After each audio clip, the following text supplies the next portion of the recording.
आपने कभी सोचा है कि यूरेनियम का एक छोटा सा टुकड़ा लाखों घरों तक बिजली कैसे पहुंचा देती है? आखिर परमाणु बिजली घर में ऐसा क्या प्रक्रिया होती है जिससे इतनी बड़ी मात्रा में ऊर्जा उत्पन्न होती है? आज की इस वीडियो में हम समझेंगे कि परमाणु विखंडन द्वारा कैसे बिजली उत्पन्न किया जाता है, अर्थात यूरेनियम से बिजली कैसे बनती है। इस पर पूरा विस्तृत से चर्चा करेंगे। साथ ही हम लोग इसमें जानेंगे कि परमाणु विखंडन क्या होता है और श्रृंखला अभिक्रिया कैसे काम करती है, और हम लोग जानेंगे control road, moderator, turbine, generator की क्या भूमिका होती है इस प्रोसेस में। इस सबों को बारी बारी से जानने का प्रयास करेंगे और इस टॉपिक से रिलेटेड हम लोग महत्वपूर्ण क्वेश्चन जो होते हैं एग्जाम्स में पूछे जाते हैं उन सभी को देखेंगे और यह भी जानने का प्रयास करेंगे कि इस टॉपिक से परीक्षा में किस तरह के प्रश्न पूछे जाते हैं। अगर आप एसएससी, यूपीएससी, स्टेट पीसीएस और कोई भी एग्जाम की तैयारी, कॉम्पिटिटिव एग्जाम की तैयारी करते हैं तो यह वीडियो आपके लिए बहुत ही बेहद इंपॉर्टेंट है। तो चलिए आज के इस वीडियो को मैं शुरू करता हूँ। आप लोग अंत तक जुड़े रहिए क्योंकि मैं अंत में उस क्वेश्चंस को डिस्कस करूंगा जो एग्जाम्स में पूछे जाते हैं बार बार इस टॉपिक से। और यह टॉपिक देखिए परमाणु विखंडन का टॉपिक है, अर्थात बिजली कैसे उत्पन्न किया जाता है। और यह जो टॉपिक है कोई भी एग्जाम के लिए बहुत ही इंपॉर्टेंट होता है। तो आप लोग वीडियो के अंत तक जरूर देखिए ताकि आप लोग को इसके बारे में बारीकी से हर चीज़ का ज्ञान आप लोग अर्जित कर सकें। तो आप लोग थोड़ा एडजस्ट कीजिएगा, लाइट अभी चला गया है, देखिए आप लोग कोशिश कीजिए एडजस्ट करने का। आज बार इसी तरह क्लास लूँगा, कल से लाइट के साथ लूँगा पूरा अच्छा से। यूरेनियम से कैसे बिजली उत्पन्न किया जाता है इसको पूरा डिटेल से पढ़ेंगे।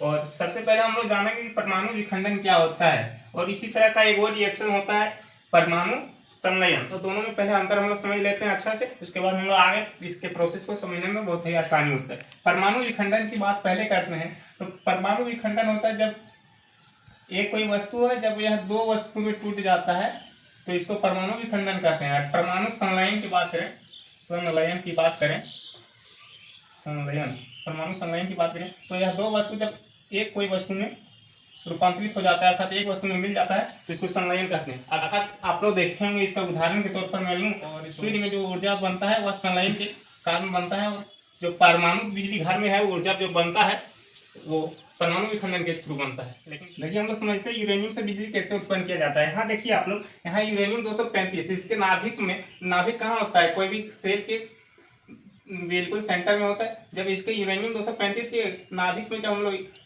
न्यूट्रॉन को बॉम्ब्रेट करते हैं अर्थात बमबारी करते हैं तो यह टूटकर बेरिलियम और क्रिप्टॉन में बदल जाता है, टूट जाता है। और बेरिलियम और क्रिप्टॉन में टूटता है, प्लस में 3 न्यूट्रॉन इससे उत्पन्न होता है और ऊर्जा भी इससे जनरेट होता था, उत्पन्न होता है। अब इस ऊर्जा को क्या करते हैं, इसको पानी को गर्म करने में इसका यूज करते हैं। पानी को गर्म किया जाता है बहुत बड़े पैमाने पर, जिससे बहुत ही ह्यूज अमाउंट में जलवाष्प मतलब इससे निकलता है, जलवाष्प निकलता है। और जो जलवाष्प रहता है उसके जलवाष्प की मदद से जो टरबाइन यह है इसको घुमाया जाता है। जब यह टरबाइन घूम जाता है तो इससे एक प्रभाव उत्पन्न क्या होता है जिसको कहते हैं विद्युत चुंबकीय प्रभाव, उसके कारण बिजली उत्पन्न होता है। तो आप लोग इसको बहुत ही आसानी भाषा में समझा दिए हैं 2 मिनट में कि बिजली कैसे उत्पन्न होता है। देखिए बिजली कैसे उत्पन्न हो जाता है, इससे पहले टरबाइन को घुमाया जाता है। जब टरबाइन घूमता है तो क्या उत्पन्न होता है, विद्युत चुंबकीय प्रभाव, विद्युत चुंबकीय प्रभाव के कारण बिजली उत्पन्न होता है। अब फिर से आप एक बार समझ लीजिए कि देखिए पहले यूरेनियम 235 के नाभिक में हम लोग न्यूट्रॉन को बॉम्ब्रेट कराते हैं अर्थात हीटिंग करवाते हैं, जिससे यह टूटकर बेरिलियम और क्रिप्टॉन में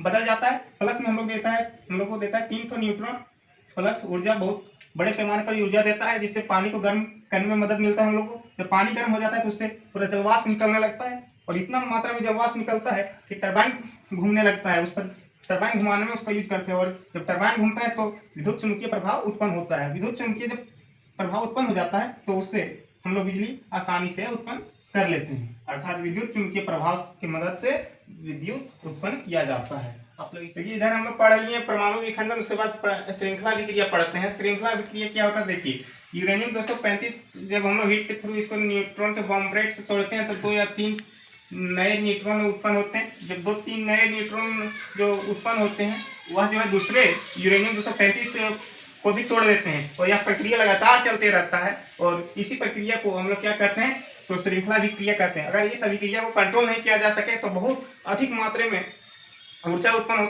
हो सकता है, जिस अर्थात तो विस्फोट हो सकता है। अर्थात इसको नियंत्रित करना आवश्यक होता है, उसके लिए हम लोग कंट्रोल रोड का प्रयोग करते हैं।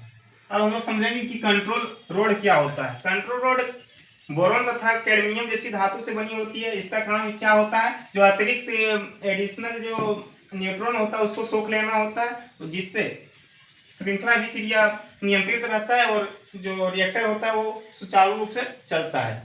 अब हम लोग समझते हैं कि मॉडरेटर क्या होता है। हेलो दोस्तों, आज देखिए लाइट नहीं है मेरे पास, तो कल जब लाइट आ जाएगा तो मैं इस टॉपिक को आगे कंटिन्यू करूंगा। आप लोग आज पार्ट 1 था, कल इसका पार्ट 2 होगा और कल पार्ट 2 में इसका पूरा मैं इस टॉपिक को कवर कर लूँगा।